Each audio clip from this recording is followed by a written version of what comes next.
네, 벌써 7주 차입니다. 이제 2주 남았어요. 오늘 지나고 나면 시작하면은 금방 가는 게 마다와이즈인 것 같아요. 모든 과정이 그런 것 같아요.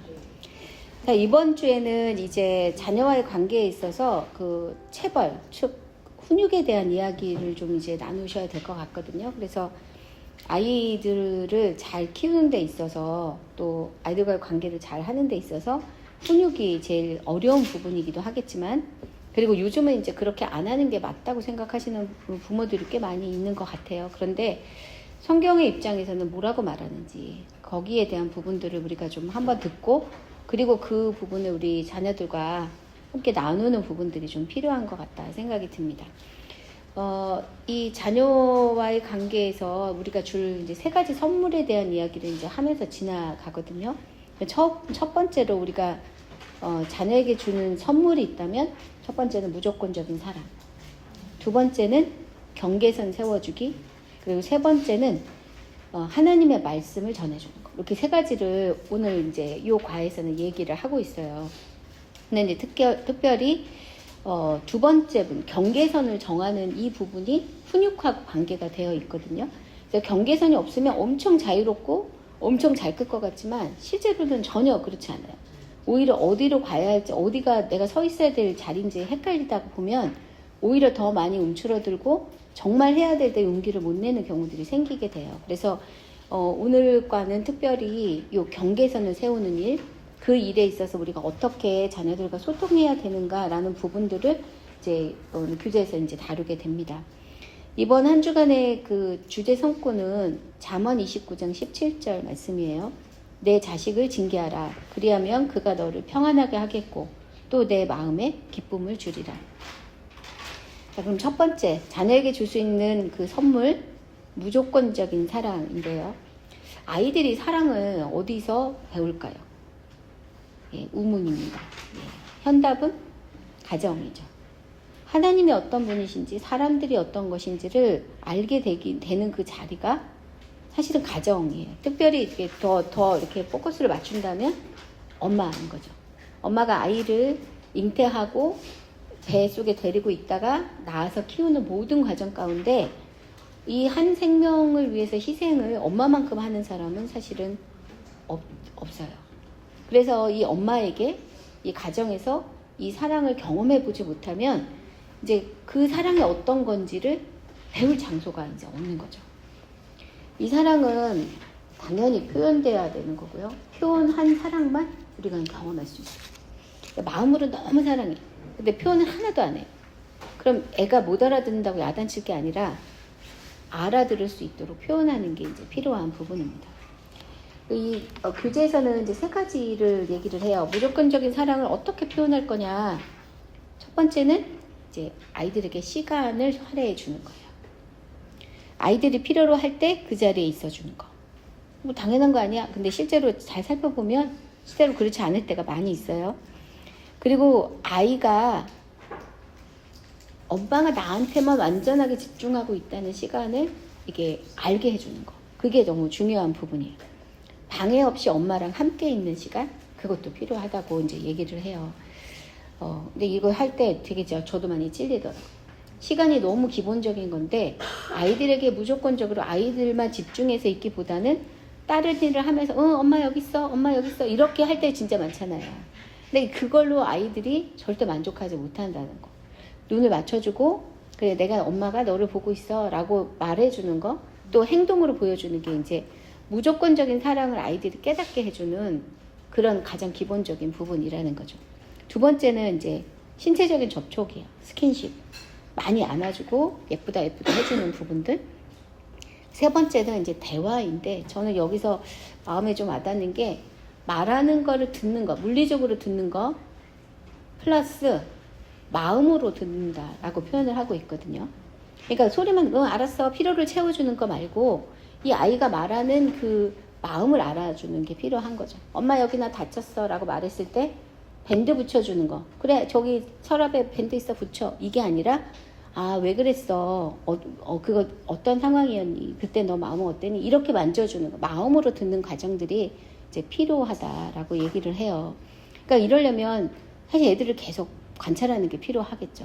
주목해서 보는 거. 아이들에게는 설교가 필요한 게 아니라 이렇게 했어야지 이렇게 하는 게 아니라 그 훌륭한 조언도 필요하다. 조언도 필요한데 잘 담아서 전달하는 게 이제 필요하다는 거죠.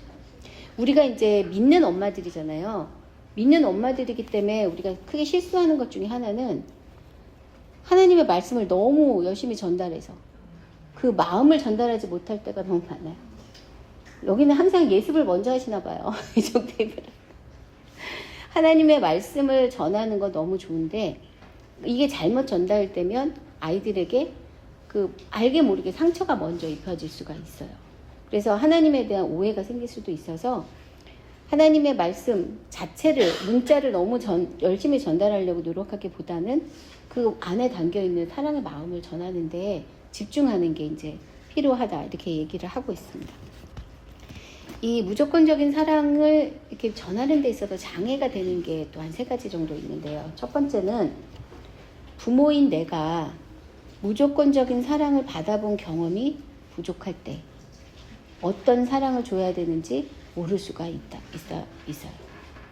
사랑을 받은 경험이 없으면 다른 사람을 사랑하는데 장애가 생깁니다.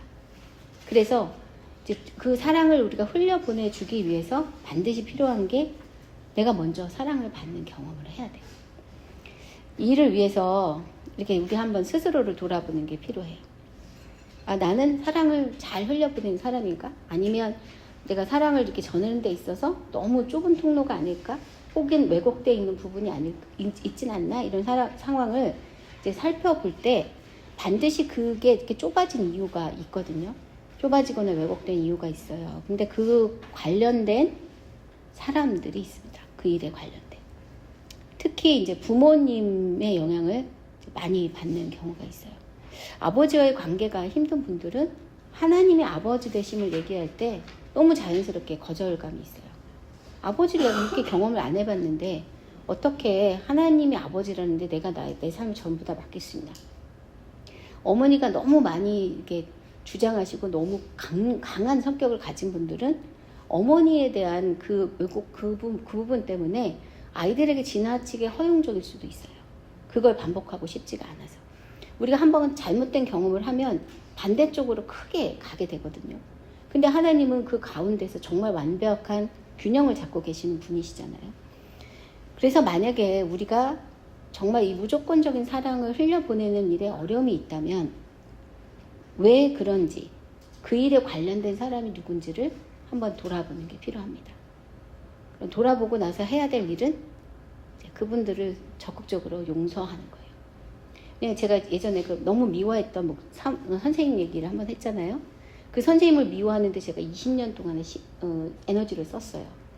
내가 무의식적으로 기억하지 않는다 할지라도 나에게 어떤 데미지를 특히 하나님의 사랑을 정말 감같이 흘려보내는 데 있어서 막음이 되고 있는 사람이 있다면 그 사람을 용서하지 않고는 이 물꼬가 트이지가 않아요. 생각나게 해주시지 않았다면 기다리셔도 됩니다. 그러나 나에게 있어서 이게 정말 너무 좁아졌는데 이거 나는 정말 넓히고 싶어 라는 마음이 있다면 하나님께 하나님 제가 나에게 깊은 상처를 준 사람이 누군지를 생각나게 해주시고 그 사람을 진심으로 용서하고 싶습니다. 그래서 하나님의 온전한 통로로 서고 싶습니다. 이런 적극적인 기도가 또 필요하다고 생각이 듭니다. 그분들이 내가 용서한 거를 모를 수도 있어요. 아니 좀 더 나가서 그분들이 나에게 상처를 줬다는 것조차도 모를 수도 있어요. 근데 상관없어요. 그분들이 알건 모르건 상관없이 용서는 나의 문제인 거예요. 내가 그를 용서하기로 결정을 했다면 그 용서한 것 자체가 우리를 자유하게 해주는 거예요. 이 본문을 골로새서 2장 13절 14절 여기 제시를 하셨더라고요. 제가 읽어볼게요. 또 범죄와 육체의 무할례로 죽었던 너희를 하나님이 그와 함께 살리시고 우리의 모든 죄를 사하시고 우리를 거스르고 불리하게 하는 법조문으로 쓴 증서를 지우시고 제하여 버리사 십자가에 못 박으시고. 하나님께서 우리를 살려내셨어요. 우리의 모든 죄를 사하여 주셨어요. 우리를 얽어매고 있는 모든 그 법조문으로 쓴 증서를 지우시고 제하여 버리셨다 얘기를 해요. 누군가를 우리가 미워하거나 또 마음에 이렇게 부담으로 갖고 있으면 알게 모르게 그것들이, 그 감정이, 그 사람에 대한 나의 나쁜 마음이 사실 우리를 이렇게 올가매는 역할을 하거든요. 그것을 풀어내는 역할을 하나님이 하라고 말씀하시는 거예요. 그 사람이 몰라도 상관없다고 얘기를 하는 거예요. 이건 전적으로 나의 문제고 내가 할 수 있는 영역의 문제인 거예요. 우리가 이렇게 할 수 있는 이유는 주님이 먼저 우리를 용서해 주셨기 때문이에요. 용서하고 받아주셨기 때문에 그 일을 우리도 할 수 있는 능력이 생긴 거죠. 내가 아직 무조건적인 사랑을 하는데 좀 어렵다. 내가 그런 사랑을 받아보지 못해서 잘 못하고 있는 것 같아 라는 마음이 드신다면 이 일을 막았던 그런 역할을 했던 사람을 적극적으로 용서하고, 나는 하나님께 이미 받은 사랑이 내 안에 충만해. 그 사랑을 흘러가게만 하면 돼 라고 결정을 내는 일이 먼저 있었으면 좋겠습니다. 두 번째는 자기 중심성을 버리지 못할 때 무조건적인 사랑을 하기가 어려워요. 제가 이 부분은 찔려요. 저도 되게 이기적인 사람이라 아기 낳고 너무 예쁘지만 얘가 나한테 24시간을 요구할 때 너무 화가 나더라고요. 네가 뭔데 나한테 24시간을. 예쁜 건 예쁘지만 이건 좀 너무 심하잖아. 이런 마음이 제 안에 정말 부글부글 계속 올라와요. 그리고 어느 정도 크면 이 정도 컸으면 네가 알아서 해야지 이런 마음이 생기고, 교육의 문제라 막 이렇게 훈련을 시켜야 돼 막 이렇게 생각하지만 실제로 제 마음속으로 이렇게 돌아보면 이기적인 마음이 있었던 거예요. 자유롭고 싶고, 그러니까 나는 또 내게 주신 하나님의 그 은사가 있잖아 뭐 이렇게 생각하는 마음도 있는데, 만약에 그 마음을 내가 내려놓지 못하면 사실은 아이들은 엄마를 통해서 무조건적인 사랑을 경험을 못하게 되는 거예요. 제가 그래서 너무 많이 찔렸어요.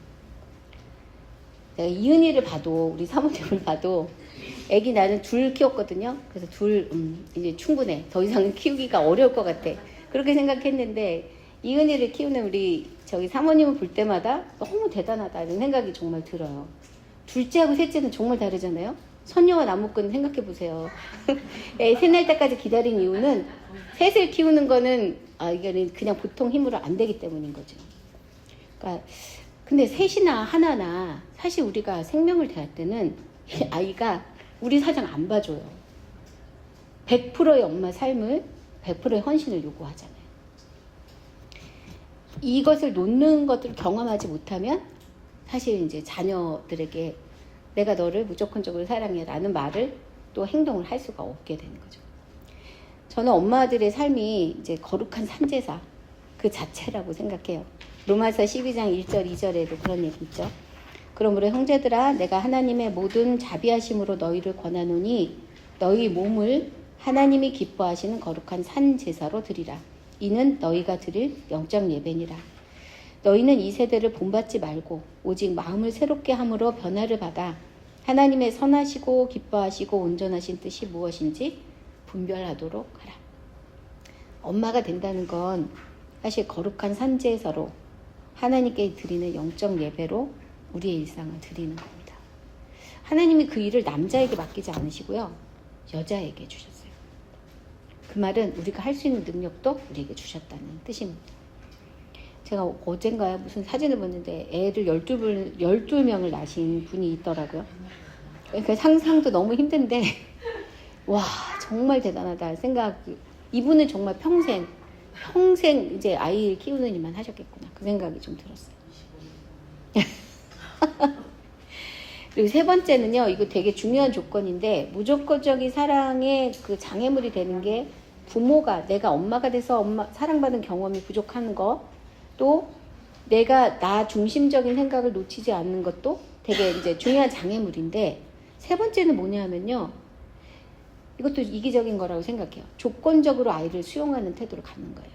내 마음에 드는 일, 내가 기뻐하는 일을 했을 때는 애를 용납하고 사랑하고, 내가 그렇지 않은 거에 대해서는 애들을 이렇게 밀어내는 그런 태도를 갖게 되면 이 아이들이 엄마는 나를 무조건 사랑해 라고 생각할 수가 없어요. 그래서 그 사랑을 쟁취하기 위해서 이제 자격을 이제 따져. 엄마가 내가 100점 맞으면 나를 너무 좋아했어. 그럼 이제 100점 맞으려고 엄청 애쓰고, 어떤 성취를 하고 칭찬받을 일 하면 너무 착하다 이런 얘기를 해주시면 내 착한 일 하면 엄마가 너무 기뻐하시겠어. 그랬으면 이제 그 착한 일로 엄마의 마음을 살려고 한단 말이죠.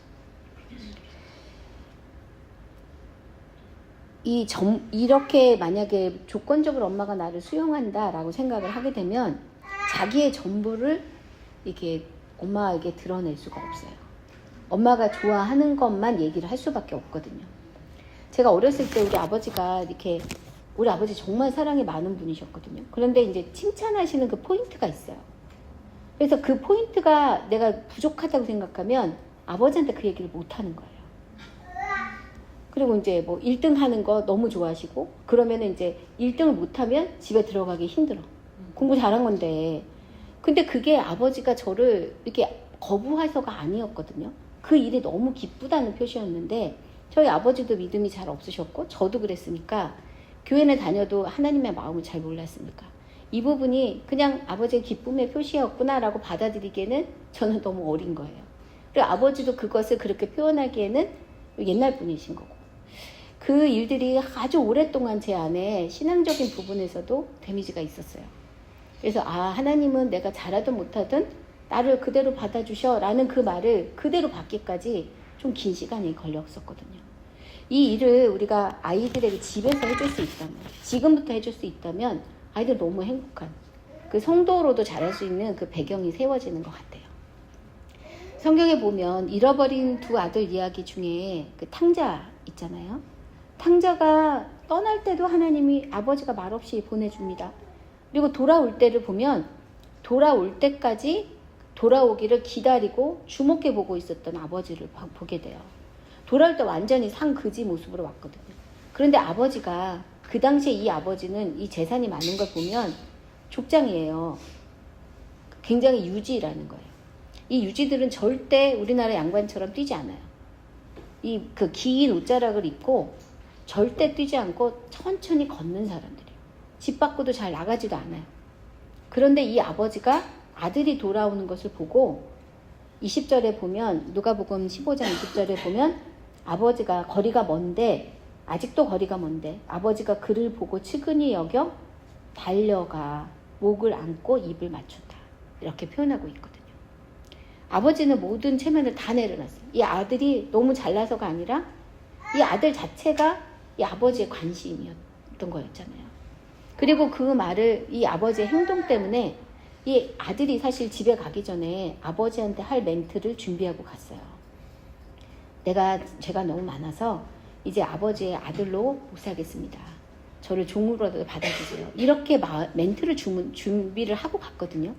그런데 아버지가 나와서 자기를 안고 입을 맞추고 그 하는 모습을 보는 순간에 준비된 멘트가 진심이 되었어요. 진심의 멘트가 된 거예요. 이렇게 나올 거라고는 상상을 못 했거든요. 종들이 있을 것이고 내가 아버지에 가면 이제 이렇게 모션을 취하면서 이렇게 얘기하지라는 마음이 이 아들에게 있었는데, 아버지가 달려온 순간에 자기가 준비한 멘트가 그대로 진리가 됐고 그 마음을 아버지에게 이렇게 공감하는 시간들이 되었거든요. 그 멘트가 진심이 됐을 때 아버지가 종들에게 조은을 입히고 손에 가락지를 끼우고 발에 신을 신겨라. 만약에 아들이 그 얘기를 하지 않았어도 아버지는 이 얘기를 했어요. 그게 성경에서 말하고 있는 무조건적인 수용입니다. 우리 자격이 어떠한지 하나님 안 보셨잖아요. 안 보신 상태로 이미 우리를 받아주셨는데, 이 무조건적인 사랑은 이 아들이기 때문에 주어진 거거든요. 우리 자녀들도 그 사랑을 받을 자격이 충분히 있다는 거예요. 무조건적인 사랑을 엄마한테 받을 자격? 왜냐하면 그가 우리의 자녀이니까. 그 기반으로 사랑할 거에 대해서 이제 얘기를 하고 있어요. 자, 이렇게 들으면 이제 숨이 막힙니다. 나 지금 내 삶도 경영하기가 힘든데, 도대체 나도 지금 너무 힘들어 죽겠는데 더 이상 뭘 하라고, 한 걸음도 못 나가겠는데 더더군다나 무조건적인 사랑을 하라니, 나 더 못하겠다. 나는 나쁜 엄마인가 보다. 나는 엄마가 되지 말았어야 될 사람인데 엄마가 됐나 보다. 뭐 이런 생각을 할 수도 있죠. 맞아요. 그러니까 우리 못합니다. 그리고 더 정직하게 이렇게 마음에 손을 얹고 생각해 보면 나 같은 사람이 없어요. 그런데 성경이 무조건적인 사랑을 주라고 말하는 이유는 우리가 할 수 있는 존재가 되었기 때문인 거거든요. 절대 율법적인 노력 아니에요. 그러니까 노력하면 할수록 우리 좌절합니다. 그런데 나는 못합니다, 주님. 그러나 내 안에 오신 예수님이 이 일을 친히 하실 거를 제가 믿습니다. 그리고 그렇게 믿고 하나님께서 말씀하시는 일에 우리가 순종하기만 결단하면 이 일이 가능해지는 거예요. 사실 그 전문직에 있는 사람들 생각해 보면요. 1%도 하나라도 취소하면 안 돼요. 엄청나게 많은 재정적인 손실이 있어요. 만약에 우리 경연 집사님, 누가 고객이 오셔서 머리를 잘랐어. 잘못해가지고 슉 나가버렸네. 그럼 어떻게 되는 거죠? 어떻게 될까요? 생각하기도 힘들죠. 정말 생각하기도 힘들어요. 우리가 전문직에 있다면 우리가 하고 있는 일에 큰 실수가 있으면요. 돌이키기가 어려워요. 그런데 우리 자녀들을 키우는 거 한번 생각해 보세요. 정말 밥 먹듯이 우리 실수하잖아요. 애들한테 주면 안 되는 말, 주면 안 되는 태도, 그리고 가끔 막 화 열폭하기도 하고 애한테 정말 영구적인 손상이 있을 만큼 마음의 상처를 주는 것 때문에 막 괴로워서 잠을 못 잘 때도 있어요. 그런데 그럼에도 불구하고 우리가 계속 이 엄마라는 자리에 있을 수 있는 이유는 이 아이의 진짜 주인이 하나님이시기 때문에 그래요. 그리고 어쨌든 부족하지만 나를 통해서 그 아이에게 사랑을 공급하기로 주님이 결정하셨기 때문에 우리가 그 자리에 있는 거거든요. 그러니까 진짜 좋은 엄마가 되려면 교육받는 게 아니에요. 교육으로 이 엄마가 될 수가 없어요. 진짜 좋은 엄마가 될 유일한 방법은 예수 그리스도께 나의 삶을 맡기는 거, 그거밖에 없어요. 원래 은혜라는 말이 그러잖아요. 받을 자격이 없는 자에게 넘치도록 부어주는 거, 그게 은혜라고. 우리 한 사람 한 사람도 엄마로서의 자격은 1도 없어요. 그러니까 우리의 그 원래 모습을 생각해 보면 내가 누군가를 돌볼 만한 사람이 전혀 아니잖아요. 저는 특히 그렇거든요. 근데 하나님이 저에게 2 아들을 주셨어요.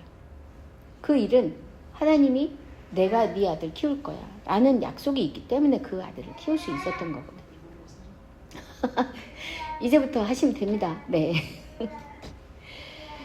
무조건적인 사랑을 줄 수 있는 유일한 방법은 그리스도와 연합해 있는 거예요. 요한복음 15장 4절 5절. 내 안에 거하라 나도 너희 안에 거하리라. 가지가 포도나무에 붙어있지 아니하면 스스로 열매를 맺을 수 없음 같이 너희도 내 안에 있지 아니하면 그리하리라. 나는 포도나무여 너희는 가지라. 그가 내 안에 내가 그 안에 거하면 사람이 열매를 많이 맺나니 나를 떠나서는 너희가 아무것도 할 수 없습니다. 이거면 됩니다. 이거면 내가 주님과 계속 연합해 있는지만 계속 확인하면 우리가 이 지금 말씀하시는 그런 무조건적인 사랑을 전할 수 있는 통로로 서 있을 수가 있어요. 그러니까 주님과 연합돼 있지 않는 게 사실은 가장 큰 약점인 거죠. 그래서 이제 우리가 예수를 믿었으니 예수님이 내 안에 계심을 우리가 믿으니 그 완벽한 부모가 될 수 있는 무조건적인 사랑을 흘려보낼 수 있는 기초를 우리 안에 만들어 주셨다는 것을 믿으셔도 돼요. 믿어야 돼요. 그리고 그것을 활용하셔야 됩니다. 그런데 이 과에서 2번째 중요하게 생각하는 부분들 많이 활애해서 되게 많은 이야기를 한 것들이 이제 훈육에 대한 부분이에요. 훈육은 이제 체벌이라고 할 수도 있는데요. 이 훈육의 목적은 뭐냐면 부모님께 순종하는 법을 가르치는 거예요. 부모님의 말씀에 순종하는 법을 가르치는 게 이제 훈육입니다. 그런데 부모에게 순종하지 않는 사람이 하나님께 순종하기는 어려워진다는 거예요. 근데 물론 요즘 가정에서 여러 가지 어려운 일들이 있어서 부모님과의 관계가 왜곡되어 있다가 하나님을 만나고 나서 부모님과의 관계를 다시 돌아보는 그런 청년들 또 그 지체들이 많이 있긴 하더라고요. 그러나 바른 방법은 부모님을 통해서 부모님께 순종하는 법을 배워가고 그리고 그걸 통해 하나님께 순종하는 법을 배워가는 것. 이게 이제 바른 부분인 거죠. 그 훈육을 할 때 있어서 제일 중요한 것은 적절한 경계선을 세우는 건데 거기서 유아기나 초등학교 시기 여기는 초등학교라고 얘기를 했지만 편하게 얘기해서 그런 거고요. 보통은 이제 성징이 나타나기 전까지 그러니까 5학년 정도까지인 것 같아요. 그때까지는 겉으로 나타난 훈육방, 즉 이렇게 체벌 같은 것을 통해서 육체적인 어떤 체벌을 통해서 경계선을 이렇게 지키도록 위협이라고 표현해야 되나? 구체적으로 그 방법을 가르쳐 줄 수가 있습니다. 그런데 이제 중고등학교 시기가 되잖아요. 그리고 이제 사춘기가 되게 되면 이 아이들에게 그냥 주어지는 그 경계선을 지키는 일에 있어서는 어려움이 생기게 돼요. 왜냐하면 이 아이들이 자기가 개별자로 이제 서게 되거든요. 근데 이 어린 아이들은 엄마를 기쁘게 해주고 싶은 마음이 있어요. 엄마를 두려워하는 마음도 있지만 엄마를 진짜 사랑해서 엄마가 기뻐하는 일을 해주고 싶은 마음이 있단 말이죠. 그런데 이제 중고등학교가 되면 근데 나는 나야. 나도 내가 원하는 바가 있어. 그 부분들이 이제 커지게 되고 그것을 이제 발휘하는 영역이 엄마가 말하면 왜요? 꼭 해야 돼요. 이렇게 이제 표현이 되는 거죠. 그런데 이때 이제 우리가 해야 되는 훈육의 포인트는 이 아이들이 자발적인 마음으로 그것을 순종할 수 있도록 그 길을 열어주는 게 이제 필요한 부분인 거예요. 어릴 때는 뭐 하지 마, 안 돼, 이것도 충분해요. 그런데 이제 중고등학교 되면 왜요? 왜 그거 꼭 해야 돼요? 이거 얘기가 나오거든요. 그러니까 그 부분에 대해서 아이들하고 얘기하는 게 꼭 필요하고 그러나 그때 정해준 그 경계를 넘어가면 이 일에 대해 너에게 그러니까 뭐랄까 그 대가를 치르는 일이 생길 거야 라는 부분들을 경계해 주는 게 필요하다는 거죠. 그리고 이제 독립하는 시기가 되면 보통은 요즘은 이제 조금 빨라지긴 했는데 요즘 대학 가면 거의 이렇게 독립을 하잖아요. 그런데 진정한 의미에서 독립은 실제로는 이때보다 훨씬 더 이후에 가는 것 같아요. 그러니까 집은 떠나 있지만 여전히 재정적인 부분은 부모에게 의존해 있는 상황이고 그리고 영적인 부분에 있어서도 부모님과 이렇게 혼재되어 있는 그런 시기이긴 하기 때문에 오히려 이때는 가정마다 애들마다 경계선 세우기가 되게 어려운 것 같다 생각이 들어요. 그래서 자기 아이들하고 충분하게 이야기를 나누는 게 필요하고 목표는 뭐냐 하면 이 아이들이 결혼해서 부모를 떠나 자기의 가정을 이뤘을 때 온전한 독립을 할 수 있도록 그때까지 그걸 준비할 수 있도록 해주는 그런 그 과정이 필요한 부분입니다. 자, 그러면 훈육의 책임자는 누구냐? 누가 훈육해야 되냐? 예, 절대적으로 부모예요. 부모가 그 일을 감당해야 돼요. 교학교 교사? 아닙니다. 네, 학교 선생님? 아니에요. 상담사? 아니에요. 이 훈육의 책임자는 절대적으로 부모예요. 그러니까 남에게 그 일을 전가하시면 안 돼요. 정말 이 아이에 대한 그 훈육의 책임자, 이 아이를 바로 순종하는 훈련을 시켜야 되는 사람은 바로 부모 자신, 나 자신이라는 것을 인지를 해야 이 일에서 도망갈 생각을 하지 않게 돼요. 이 일은 절대적으로 나에게 있습니다. 다른 사람에게 맡기면 안 돼요. 하나님께서도 이 훈육을 우리에게 이제 시키셨어요. 하나님의 자녀인 우리를 말씀으로 징계로 우리를 깨닫게 하시잖아요. 하나님의 뜻에 거역하는 일들을 하게 되면 그 일에 대해서 계속 경고하시지만 결국은 그 자리로 돌아올 때까지 우리를 지켜보시고 그 일을 이제 이루게 되시는데 히브리서 12장 11절에 보면 무릇 징계가 당시에는 즐거워 보이지 않고 슬퍼 보이나 후에 그로 말미암아 연단받은 자들은 의와 평강의 열매를 맺느니라. 이 말은요, 주님이 징계를 그칠 생각이 없으시다는 뜻인 거예요. 그 일이 우리에게 유익하기 때문에 이 일을 허락하신다는 뜻이거든요. 그러니까 우리도 아이들을 훈계하거나 훈육할 때 가져야 될 마음가짐은 이것이 아이에게 유익하기 때문에 행하는 겁니다. 우리가 화가 나서 하는 게 아니라 우리 감정을 어떻게 조정하지 못해서 아이에게 야단을 치는 것이 아니라 이 아이에게 유익하기 때문에 이 일을 행한다. 이게 이제 기본적인 태도인 거죠. 훈육을 어떻게 해야 되나 여기 설명을 몇 가지를 해요. 첫 번째는 규칙을 정하는 거죠. 그리고 규칙을 설명하는 거예요. 어떤 걸 기대하는지 정확하게 말해준다. 이렇게 얘기를 하는데 자녀가 부모의 지시를 이해할 수 있어야 되고 부모가 정한 규칙을 따를 수 있는 실제적인 능력이 있어야 된다. 그러니까 만약에 예를 들자면 이은이한테 밥 먹고 나서 너 밥 먹은 그릇을 설거지통에 집어넣어. 이거 안 되죠. 그런데 한 3살쯤 되면 할 수 있어요. 밥 먹고 거길 집어넣어. 그럼 얘는 이가 무슨 말인지 알고 이행할 수가 있어요. 중학생인 아이한테 방과 후에 학원 끝나면 8시까지 집에 와. 이해할 수 있어요. 올 수 있어요. 근데 이 아이가 이것을 넘어서 10시쯤 들어온다. 그러면 훈육에 들어갈 수 있다는 거죠. 그러니까 규칙을 정하되 이 아이들이 정확하게 이해하고 그리고 그것을 할 수 있는 능력이 있어야 돼요. 5살짜리 아이한테 수학책을 주면서 중1 수학책, 아니 중3, 아니 초등학교 3학년이라고 합시다. 초등학교 3학년 수학책을 주면서 이걸 2시간 안에 다 풀어놔. 이거 안 되죠. 이런 규칙은 안 된다는 거. 그러니까 자녀들이 깨달아야 되고, 그리고 부모가 뭘 말하고 있는지를 알아야 되고, 그것을 할 수 있는 능력이 돼야 돼요. 이렇게 이제 규칙을 정해 놓잖아요. 그러면 두 번째는 잘못된 행동을 했을 때 말로 타이르는 게 먼저 해야 되는 부분이라는 거죠. 그런데 이때 이제 주의할 게, 엄마 아빠가 그 아이하고 같이 정해놓은 규율이 있어요. 그리고 이것을 어기는 일은 지금 이것을 선을 넘어가는 부분이 있잖아요. 그런데 실수로 넘어갈 때가 있고요. 의도적으로 넘어갈 때가 있어요. 실수로 넘어갈 때는 타이르는 거로 충분해요. 그런데 의도적으로 그 일을 했다는 건 자기 의지가 들어가 있는 부분이거든요. 그럴 때는 다른 징계 방법을 사용해서 이 아이가 다시 그 일을 하지 않도록 해야 되는 부분이에요. 이건 단순하게 규칙을 어겨서가 아니고 그 규칙을 함께 세운 부모에게 거역하는 마음이 있기 때문인 거거든요. 제가 아까 처음에 그 훈육하는 이유가 부모에게 순종하는 법을 배워서 이후에 하나님의 말씀에도 순종하게 해야 된다. 말씀을 드린 것처럼 부모와의 관계에서 이 룰을 지키는 것을 배우지 않으면 하나님과의 관계에서 이거 넘나드는 일을 너무 자연스럽게 여기기 때문에 이렇게 하라고 말하고 있더라고요. 여기 책을 보시면 제가 이렇게 나누는 것보다 훨씬 더 자세한 얘기들이 있어요. 그래서 미국적인 상황이기도 하고 또 되게 보수적인 그런 부분이기도 해요. 그런데 그 부분을 잘 이제 숙지해 보시고 우리 가정에는 어떻게 적용하면 좋은지를 찾아보시는 것도 좋아요. 촘촘한 규칙도 좋은데 촘촘한 게 너무 많으면 부모님들이 기억하기가 힘들 때도 있어요. 내가 그렇게 살지 않은데 룰만 만들 수도 있거든요.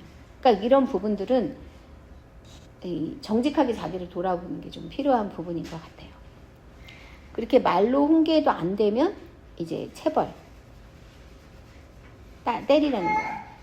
육체적인 어떤 그게 필요하다고 얘기를 합니다. 가장 이제 어렵지만 필요한 훈육 단계예요. 잠언 23장 13절, 14절에 보면 이렇게 기록하고 있습니다. 아이를 훈계하지 아니하려고 하지 말라. 채찍으로 그를 때릴지라도 그가 죽지 아니하리라. 내가 그를 채찍으로 때리면 그의 영혼을 수월에서 구원하리라. 성경에서는 체벌에 대해서 절대 안 돼라고 말하지 않아요. 오히려 체벌하지 않으면 아이들이 엇나간다라고 얘기를 하는 거죠. 그런데 이 체벌하는 나이와 경계가 있어요. 그걸 지키는 게 이제 필요한 부분인 거죠. 특히 훈육할 때 아이들을 이렇게 체벌할 때 이 책에서는 제가 얘기했는데 저는 너무 공감해요. 손을 사용하지 마라. 손은 아이들을 사랑해주고 이렇게 안아주고 쓰다듬는 데 사용하는 거지 이 손은 아이들을 때리는 데 사용하면 절대 안 되는 거라고 얘기를 합니다. 그래서 훈육의 도구를 사용하라고 하는데 손으로 아이들을 이렇게 때리게 되면 아이들이 이렇게 손을 들었을 때 움찔하는 그런 거 보시죠. 강아지도 그래요. 이렇게 움찔하거든요. 절대 이 손이 사랑의 표현으로만 받아들여져야지 그렇지 않으면 쓸데없는 오해들도 많이 만들 수 있어요. 그래서 아무리 화가 나도 손으로 때리는 건 안 됩니다. 손이 아니라 이제 도구를 사용하는데 여기서는 이제 회초리 같은 걸 사용하라고 얘기를 하면서도 눈에 띄지 않는 곳에 넣어두래. 숨겨뒀다가 체벌할 때가 되면 가지러 가면서 이게 정말 필요한 건지 얼마나 해야 되는 건지 하나님께 물으라고 얘기를 해요. 저는 이제 거의 회초리 못 맞아봤어요. 제가 겁이 많아갖고 룰을 못 어기는 사람이에요. 근데 저희 이제 목사님은 수도 없이 맞았대요. 그래서 그 집이 시골집이잖아요. 그러니까 시골집이면 뒤에 이렇게 산이 있는데 잘못하면 아버님이 가서 회초리 끊어오라고 얘기를 하신대요. 그럼 이제 산에 가서 회초리를 잘라오는 거지. 근데 제가 무슨 나무라고 했는지 잊어버렸는데 그 나무가 웬만하면 부러지지 않는 나무래요. 근데 그 나무를 잘라오라고 그러신대요. 근데 이제 보시면 아시는 거예요. 얘가 그 나무인지 아닌지. 그래서 그걸 잘라오면서 사고도 무지하게 쳐갖고 엄청 맞았는데 자기가 그게 너무 무서웠다 얘기를 하더라고요. 이 훈육의 도구를 눈에 띄는 곳에 두지 않는 거, 그리고 함부로 내 감정을 실어서 때리지 않는 것들이 되게 필요한데 그나마 이 매를 사용할 수 있는 나이는 사실은 아까 말한 그 초등학교 그 이하예요. 5학년 이하. 제가 이제 우리 아이가 큰애가 좀 키가 큰 편이잖아요. 걔가 12살이 5학년이 되니까 저보다 커지더라고요. 그래서 이제 알았어요. 아, 내가 이제 얘랑 싸우면 못 이기겠구나. 키가 크니까 앞으로 계속 못 이기겠구나. 그럼 이기려면 어떻게 해야 될까? 이제 말로 이겨야 되겠다, 얘를.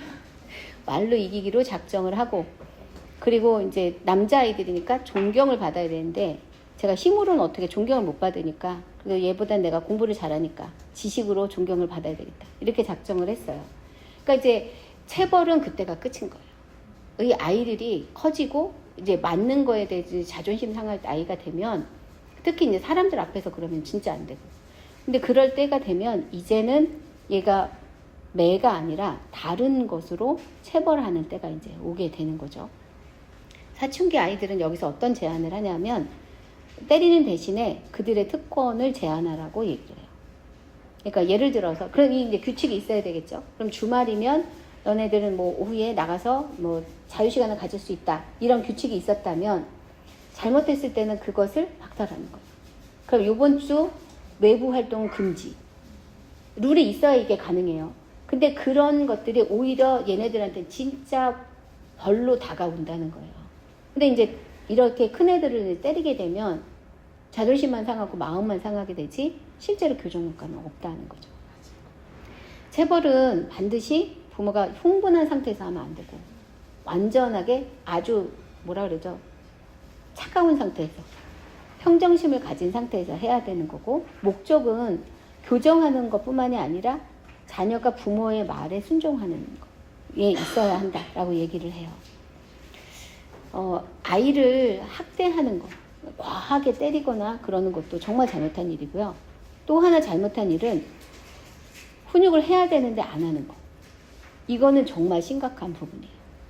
그 당시에는 애들도 엄마도 편할지 모르겠어요. 그런데 나중에는 감당할 수 없을 만큼 그 일이 어긋나 버리게 돼요. 그래서 아이를 학대하는 거를 조심해야 하는 것만큼, 그러니까 과하게 체벌하는 거를 우리가 조심해야 하는 것만큼 내가 훈육을 해야 되는데 안 하고 있지는 않나, 그것도 확인하는 게 꼭 필요하다고 생각합니다. 근데 아까도 말씀드렸지만 이게 규칙을 우리가 정하고 말로 타이르는 그런 상황 속에서 아이들이 이 체벌 과정을 거쳐서 우리가 원하는 부분은 뭐냐면 자신의 잘못을 깨닫는 거예요. 내가 이 일을 잘못했습니다 라고 고백을 하는 게 필요하거든요. 내가 잘못했습니다 라고 인정하는 거, 그리고 그렇게 인정을 했다면 그거는 이제 그걸로 충분한 거예요. 잘못했다는 것을 말로 표현할 수 있게 도와줘야 하고요.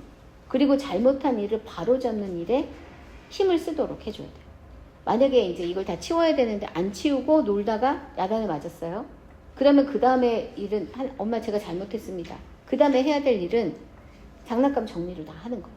거기까지 가야 이제 진짜 이제 훈육이 된 거라고 말하고 있습니다.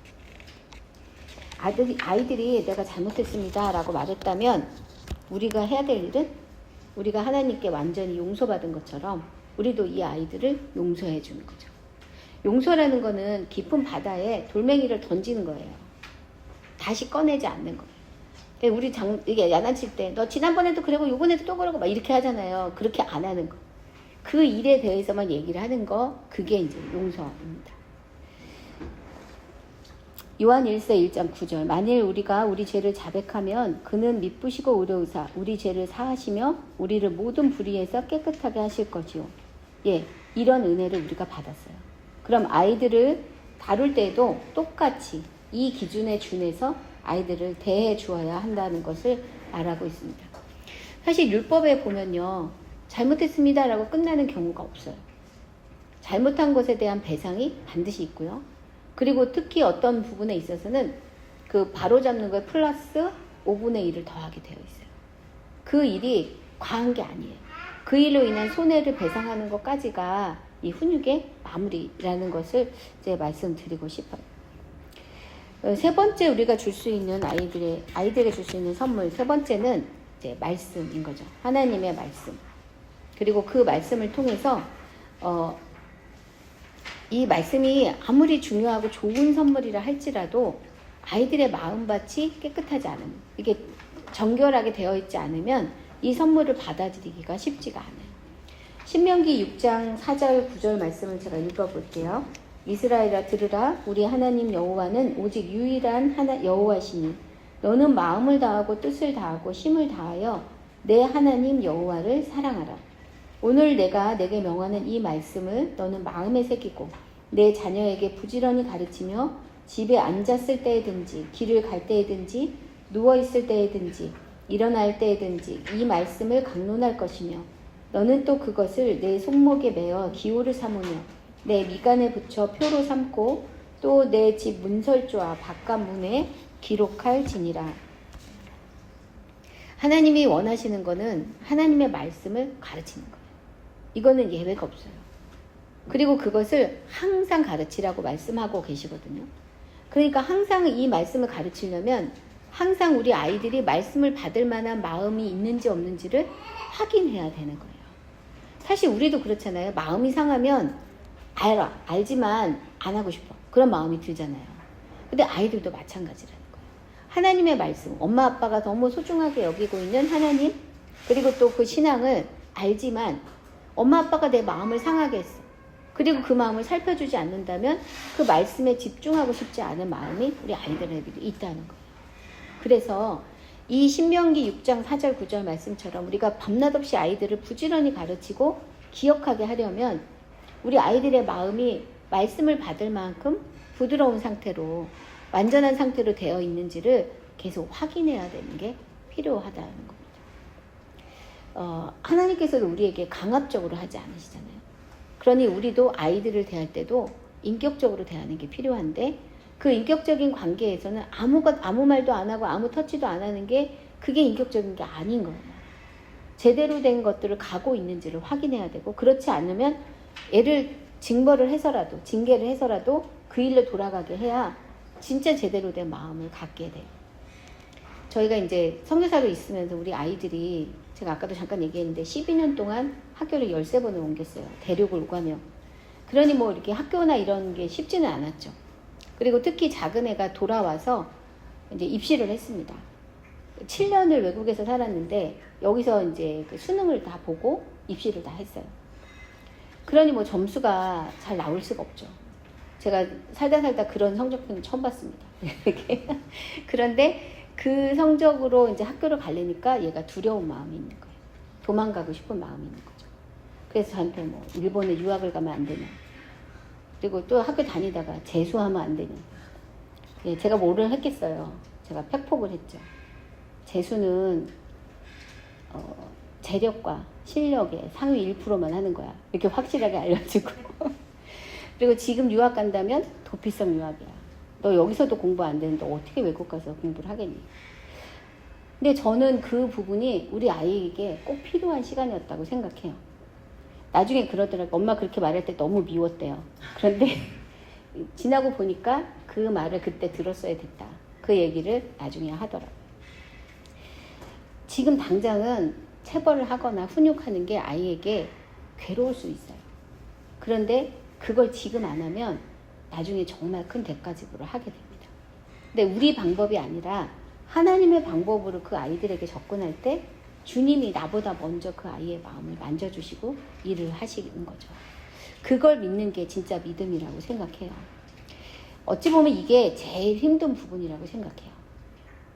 그리고 그냥 하나님이 하시겠지. 그리고 이렇게 밀어두고 싶은 마음이 또 생길 수도 있어요. 근데 우리가 간과하지 말아야 될 게요. 아이들이 교회를 다닌다고 믿음 있는 게 아니라는 거예요. 진짜 그래요. 그거 그렇게 믿으시면 큰일 나요. 아이들이 교회를 다니는 것만 기뻐하시지 마시고 이 아이가 진짜 하나님과의 관계 안에 있는지를 끊임없이 살펴보는 게 필요합니다. 이 아이의 신앙을 확인하고 진짜 거듭났는지를 확인하는 것. 그것이 정말 필요하고 그리고 이 아이가 아직 하나님을 만나지 못했다면 교회는 열심히 다니는데 만나지 못하고 있다면 진짜 단계가 있다는 것을 알려주는 게 필요해요. 나는 네가 하나님을 예수 그리스도를 진정으로 마음에 영접하고 그리스도인이 되었으면 좋겠어. 그리고 네 삶을 네 의지로 하나님께 드리고 하나님의 나라를 위해서 쓰임받는 그런 사람이 되고 싶다고 네가 기도했으면 좋겠어. 나는 지금 그 일을 위해서 기도하고 있어. 이런 수가 없이 아이들이 그냥 거듭나는 일은 없어요. 그리고 아까 말씀드린 것처럼 훈육에 있어서 그 책임은 부모에게 있다고 말씀드렸잖아요. 교회 학교 여러분 보내시고 그 선생님들이 우리 아이들에게 좋은 말씀 또 기도해 주시겠지만 1차적인 책임, 특별히 영적인 그 거듭남의 책임은 부모에게 있다는 것을 기억하시고 계속 기도를 멈추지 않았으면 좋겠습니다. 그리고 소망을 주셔야 돼요. 아직 네가 예수님을 알지 못하지만 나도 지금 너를 위해서 기도하고 있고 그리고 많은 분들이 너를 기도하고 있으니 너는 아직 그리스도인이 아닐 수도 있지만 언젠가는 그리스도인이 될 거야. 진짜 그리스도인이 될 거야. 나는 그것을 믿고 기도하고 있어. 그런 소리 하지 마세요. 할 수도 있어요. 그러니까 뭐 듣거나 말거나 말을 하는 거는 우리의 책임인 거예요. 자, 우리 이번 한 주를 이렇게 지나면서 우리 같이 기도하면서 이 일들을 감당했으면 좋겠습니다. 다시 한번 확인하지만요. 아이들을 위해서 우리가 할 수 있는 게 사실 많지가 않아요. 아무것도 없어요. 그래서 우리가 할 수 있는 일은 하나님께 우리 아이를 맡기는 것 뿐입니다. 이제 나이가 커질수록 머리가 커질수록 더더군다나 그래요. 그러나 부모이기 때문에 하나님이 우리에게 주시는 능력이 있어요. 아이가 결혼하기 전까지 우리는 아이들에게 영적인 책임을 갖고 있고요. 그 아이들이 그렇게 자라도록 우리가 기도할 수 있습니다. 우리 첫 번째로 우리 같이 기도했으면 좋겠습니다. 하나님, 우리 아이들 주님께 맡깁니다. 우리로서는 아무것도 할 수 없어서 가장 전능하신 우리 하나님, 우리 아이들의 진짜 주인이신 하나님께 우리 자녀들을 맡깁니다. 하나님께서 이 아이가 주님을 자신의 주인으로 또 구세주로 자신의 생명으로 친밀히 알아갈 수 있도록 인도해 주실 것을 믿습니다. 하나님, 우리 아이 안에서 우리 자녀 안에서 주님이 하실 일들을 계속해 주시기를 주님 기도합니다. 우리 같이 기도하겠습니다. 아버지 하나님, 정말 우리가 우리 자녀들을 위해 할 수 있는 일이 아무것도 없습니다. 아버지 하나님, 우리가 너무나 이기적이고 하나님 상처투성이이며 복음을 알지만 복음 안에 온전히 서지 못하는 부분도 있기에 하나님, 우리의 연약함을 주님 앞에 고백할 뿐입니다. 하나님, 그러나 주님께서는 우리 아이를 잘 알고 계시고 하나님, 이 아이에게 정말 진짜 주인이 되어주심을 믿습니다. 하나님, 전심으로 주님 앞에 나아가오니 하나님, 우리 사랑하는 자녀들을 주님 받아주시고 하나님, 그들이 주님과의 올바른 관계 안에서 하나님과 더 깊은 은혜를 누리는 하나님의 사람으로 세워주시기를 주님 간절히 기도합니다. 하나님, 예수 그리스도가 그들의 삶의 주인임을 깨닫게 해주시고 주님이 아버지 하나님 매 걸음마다 그 인생을 이끌고 계심을 알게 하시고 무엇보다도 주님과 아버지 하나님 깊은 관계 안에 사는 것이 이 세상에서 가장 행복한 일임을 주님 알 수 있도록 주님 이끌어 주시기를 주님 기도합니다. 하나님, 우리 안에 정말 연약함을 고백하는 것을 부끄럽게 여기지 아니하게 하시고 우리의 원래 그 모습을 주님 앞에 정직하게 고할 때 하나님께서 정말 길을 열어주시고 가장 좋은 것으로 채워주시는 것을 경험할 수 있도록 주님 이끌어 주시기를 간절히 소원합니다. 아버지 하나님 이끌어 주옵소서. 주님 감사합니다. 두 번째로 한 번 더 기도하겠습니다. 우리는 연약하지만 주님께서는 우리 아이의 필요를 다 알고 계십니다. 우리가 주님께 우리 아이를 위탁할 때 우리가 해야 될 일들을 하나님께서 때마다 깨닫게 해주시고 그 일을 감당하게 해주실 것입니다. 계속 주님께 묻고 주님께 순종하기를 결단하며 기도했으면 좋겠습니다. 하나님, 여전히 우리 안에 이기적인 마음이 있어서 아이들에게도 조차도 우리의 모든 것을 내주지 못할 때가 많이 있지만 하나님, 주님께서 우리의 눈을 열어 그 필요를 깨닫게 해주실 때 우리가 하던 일을 멈추고 우리 자녀에게 집중할 수 있을 것입니다. 하나님, 우리의 마음을 주님 받아주시고 하나님, 저희를 때마다 인도해 주옵소서. 우리 아이들의 필요를 놓치지 않고 주님의 마음으로 하나님 섬길 수 있도록 또 만질 수 있도록, 그래서 우리 자녀가 하나님을 아는 자녀로 자라날 수 있도록 하나님 인도해 주십시오. 그렇게 기도하겠습니다. 아버지, 정말 그렇습니다. 주님, 이제 정말 주님께서 말씀하시는 것에 순종하기를 주님 결단하며 주님 앞에 나아갑니다. 하나님, 우리는 우리 아이의 필요를 다 알 수 없지만 주님께서는 그것을 알고 계시고 우리에게 말씀해 주심을 믿습니다. 하나님, 저희의 시선을 주님께 고정하며 주님께서 말씀하실 때 순종하여 우리 아이들의 필요를 정말 채워주고 그의 정말 그를 격려하고 사랑하고 용납하고 품어주는 그 역사를 아버지 하나님, 엄마로서의 그 일들을 감당할 수 있도록 주님 인도해 주시기를 주님 기도합니다. 하나님, 매일 주님과 동행하는 삶으로 하나님 우리를 인도해 주셔서 주님께 묻고 듣는 이 모든 감각이 온전히 살아날 수 있도록 인도해 주시고 아버지 하나님께서 허락하시는 그 자리에 더욱더 깊이 있게 주님과 연합하며 나아갈 수 있도록 주님 인도해 주옵소서. 매일매일 주님과 동행하기 원합니다. 하나님, 저희가 주님과 동행하여 행복한 것처럼 우리 아이들도 주님과 동행하여 행복하도록 인도해 주시고 주님이 부어주시는 놀라운 은혜를 온전히 누리며 감사하며 주 앞에 나아갈 수 있도록 하나님 인도해 주옵소서. 아버지 감사합니다. 주님, 하나님, 이렇게 부족한 저희에게 우리 자녀들을 맡겨주셔서 감사합니다. 하나님, 우리도 주님 앞에 온전히 서지 못하는데 이 아이들을 훈육해야 된다는 것이 큰 부담으로 다가올 때도 있지만 하나님, 이 일을 시작하신 일이 주님이시니 마무리하는 것도 주님께서 하실 줄로 믿습니다. 다만 저희는 주님께 순종하는 마음으로 주님의 말씀에 귀 기울이고 말씀하시는 대로 순종하여 우리 자녀들에게 하나님의 이 은혜를 흘려보내는 정결하고 거룩한 통로가 되기를 간절히 바랍니다. 하나님, 이번 한 주간 주님의 말씀 앞에 설 때 주님의 지혜를 더하여 주십시오. 하나님의 마음을 저희 안에 부어주시고 하나님, 지금까지 우리가 행했던 악한 것들, 잘못된 것들을 주님 앞에 다시 고백하고 또 용서받는 시간이 되게 하시고 주님 앞에서 다시 결단하여 주님, 우리 자녀들을 하나님 앞에 올려드리는 또 그런 결단의 시간이 될 수 있도록 주님 인도해 주옵소서. 하나님, 힘주시고 이끄실 주님을 찬양합니다. 주님 감사합니다. 예수 그리스도의 이름으로 감사하며 기도드렸습니다.